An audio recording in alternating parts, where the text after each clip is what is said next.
This episode brought to you by Dubby. Link for 10% discount in the description down below. Evil grows in the dark, where the sun it never shines. Before the years of... If only there was someone out there who loved you. And way before the years of... That was his mistake. Disney were the masters of villains. But after Mother Gothel, they wanted to be more than having hit villains, for better or for worse. So this month, I want to celebrate what is worth celebrating. Pure evil! For this month, we are taking a look at the most memorable baddies in entertainment history. First, a few ground rules. First list, non-Disney villains. Let's be honest here, everyone and their mother can name their top 10 or 15 favorite Disney villains. Also, I'm not including villains that are now a part of Disney, so sorry Darth Vader. If you only knew the power of the dark side. I'm also not including anime, horror, or action movie villains because they deserve a list of their own. If the villains are based on existing property like comics, shows, etc., I'm going to talk about how they are portrayed in the movies. Now then, let's get started. Tell us the least I can do! Let's be honest, guys. Into the Spider-Verse was a big gamble for Sony Animation. Most of the movies before this one were, well, the Emoji Movie. I feel sad for you. Thankfully, this movie has good animation, unique and memorable characters, and surprisingly made a Marvel villain I didn't know you could make sympathetic. Wilson Fisk, aka the Kingpin. Throughout the movie, his entire goal was to get his family back, or get a replacement for the one he lost. Okay, the reason why is a little confusing, but not as confusing as later Marvel movies. Shots fired! But with that determination, he won't let anyone get in his way, friend or foe. Plus, I think he's the first movie villain to kill Spider-Man. Or an alternate version of Spider-Man. You know what, just watch the film. Took my family. You'll never see yours again. Let's talk about a movie that deals with animals trying to deal with prejudice and overcome the status quo. I am, of course, talking about Cats Don't Dance. What the hell is even that? Taking place during the golden age of Hollywood, as we see the villain of the movie, Darla Dimple. At the start, you know what the character is. A Shirley Temple child star as a sweetheart on camera, she is shown to be exactly that. But really, she's a bloodthirsty narcissist who would do anything to stay in the spotlight. Plus, the animators really had fun animating her scenes. Sure, she does say she hates animals before, but it's her villain song that explains why she's evil. I didn't get where I am today by letting myself get pushed around. Yeah, fame can definitely change a person. Just look at these examples. Darla Dimple, showing how big and loud villains can be. Oh, here's an angel. Can you tell me who here's an angel? Whether we like it or not, history is known to show villains. And sometimes Hollywood likes to mock the historical figures and use them as entertaining villains. So it is no surprise that South Park's Trey Parker and Matt Stone will use this trope for their movie Bigger, Longer, and Uncut. Saddam in the movie is basically the abusive boyfriend of Satan. That alone shows you the comedy in this movie. Plus, it's the way they show Saddam being turned on by torturing the sinners of hell. Seriously, to him, this is what he wants. That and world domination and all that. Also, fun fact, when they captured Saddam Hussein, they forced him to watch this movie as torture. Imagine if we did that with all our other enemies. This suit is Black Nut. This Borat man is very funny. He's Jewish. 9! Hello? Hello? Anybody home? I think McFly. The bully villain is actually very common in 80s and 90s movies. Some of them are more fleshed out than others. So it wouldn't be a good villain list without the actor that usually is typecast as a bully, Kent Mansley. As an FBI agent, Mansley is at first had to be convinced that the Iron Giant is real, and when he finds evidence, he threatened Hogarth to permanently remove him from his mom's custody if he doesn't tell him what the giant is. Like most kid befriending alien movies, they managed to hide the giant, making Ken look like a fool. At the third act, Ken launched a missile at a town only to realize he just killed him and everyone else there. Plus the other reason why he's a good villain. Screw our country! I want to live! I know I shouldn't be political here, but honestly, this defeat is a lot more tame than the time he got beat up by Happy Gilmore fans. I love making jokes. Every critic on the internet loves Dr. Seuss's The Grinch. How they loved him a lot. But the knight, with a cynical view, he also liked The Grinch.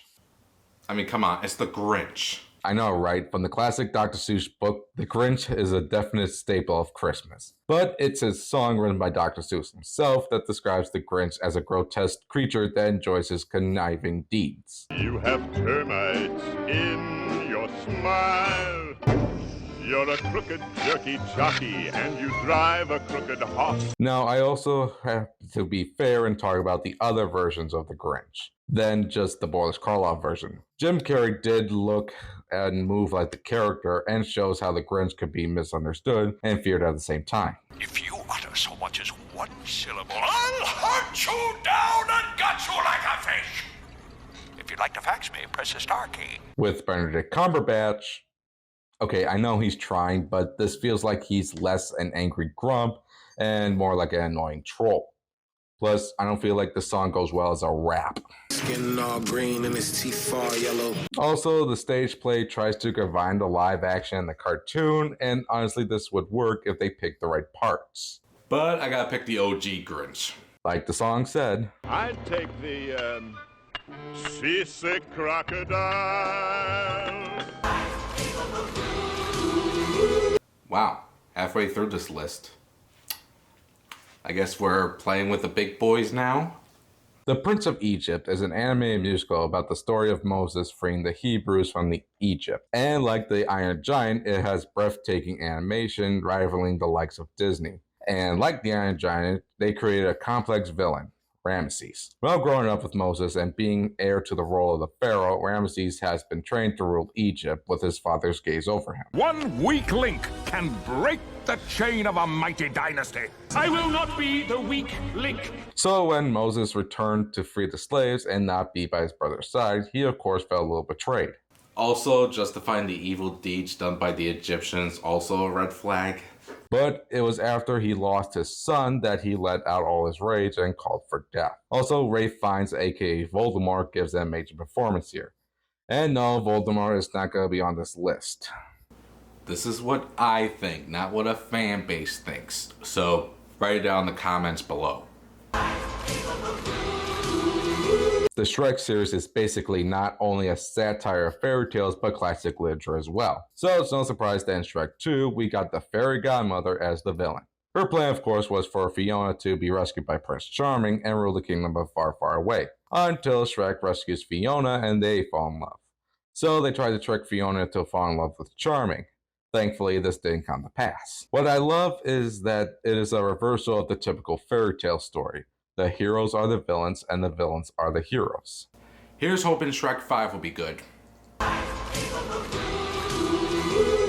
Well, now we're in big numbers. For number 3, The Other Mother from Coraline. It makes sense for a scary kid movie to get a scary kid villain. The Other Mother is basically a shape-shifting witch that lures kids to consume their flesh to give her strength. When Coraline heard news of this from the ghost children, she escaped to the real world only to find out her parents were kidnapped.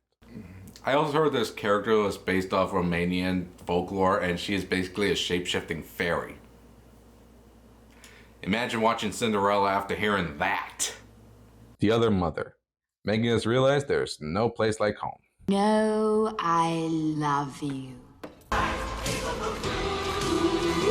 Well, now we're getting into philosophy. In the Kung Fu Panda franchise, they teach that no matter who you are or where you come from, only you can decide who you want to be and how you want to live your life. And that moral is shown more clearly with the second villain of the franchise, Lord Shen. When his parents created fireworks, Shen realized he could use this as a weapon, but then a prophecy told him that a warrior of black and white would defeat him. I don't know if YouTube would demonetize me if I said what he did, and was forced to exile, but he returned years later, overthrowing the Kung Fu Council by using his giant metal cannon. Hold on, everybody! And discovers Po is alive and constantly tries to kill him. But when Shen is defeated, he still won't let go of his past. So it was fitting to see what killed Shen be what he created.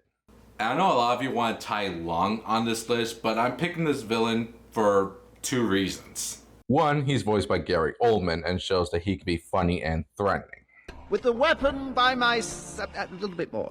The other is that Shen and Po are given the same pain, but Po was able to move on with his life and Shen didn't, which is what I think is the moral of each of the Kung Fu Panda movies. Also, this quote sums up each Kung Fu Panda villain. Villain says, "The world hurt me, I'll hurt it back." The hero says, "The world hurt me, I'm not going to let it hurt anybody else." Heroes use pain, villains are used by it. Unless the 4th one has a different moral, because I exactly didn't see that one.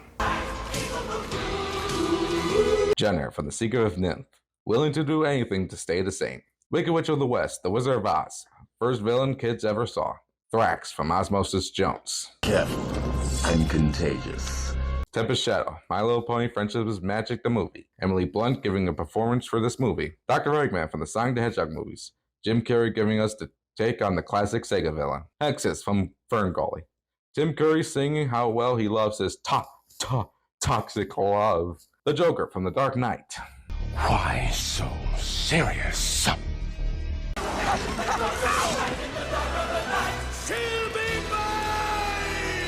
On this list, we talked about different types of villains, the sympathetic, to the iconic, to the villain reversal, and the comedic. But once in a while, you miss the villains that are just pure iconically evil and there's no redeeming factor about them.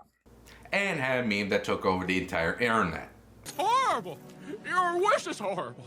You're horrible! Oh, what took you so long, idiot? Sorry, couldn't resist. For those who haven't seen Puss in Boots: The Last Wish, Big Jack Horner, formerly Little Jack Horner, is a feared pastry chef and crime lord that has been snubbed as a child for not having fairy tale fame, even though he grew up with everything he wanted, except magic, which is why he wants all the magic for himself, even if it involves killing anyone in his path, friend or foe. And yeah, he does a lot of body count for a Puss in Boots villain. I gotta be honest, I love a PG movie with a high body count. I also gotta give DreamWorks props that the impossible of having a pure evil villain with an entertaining personality. You're not gonna shoot a puppy, are you, Jack? Yeah, in the face. Why? Usually when writing a pure evil villain, they're usually intimidating but boring.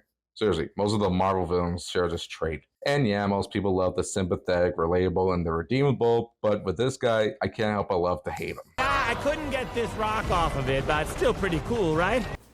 Any more we missed? Well, leave them down in the comments below, and don't worry, Villains Month has just begun. Yeah!